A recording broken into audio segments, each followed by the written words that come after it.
Jean-Christophe Cambadély connaît bien les prétoires pour y avoir passé un peu de temps au cours de sa longue carrière politique.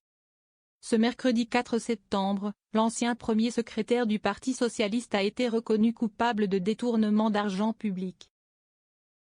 L'enveloppe de plus de 110 000 €, censée couvrir ses frais de mandat lorsqu'il était député de Paris, a notamment permis de financer un voyage familial à Prague et un séjour en Corse avec son épouse, mais aussi de régler son loyer personnel, pour plus de 30 000 €, ses impôts, ses factures d'énergie et ses cotisations au PS. L'ancien élu de 73 ans, aujourd'hui en retrait de la vie politique bien que jamais très loin des plateaux télé, a volontairement transgressé la loi. Selon le tribunal correctionnel, qui considère que ces faits, commis par un élu de la République, portent atteinte aux valeurs de la démocratie républicaine, puisqu'il a sciemment utilisé des fonds mis à sa disposition, dans une volonté assumée d'enrichissement ou en tout cas de refus de voir réduire son train de vie.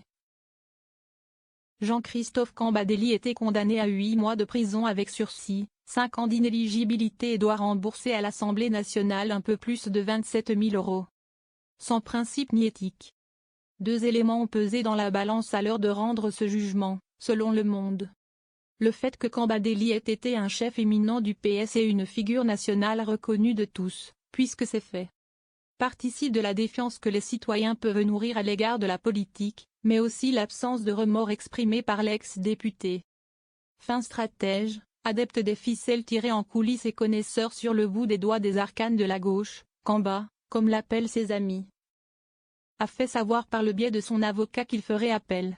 Il estime en effet ne pas avoir eu droit à un procès équitable.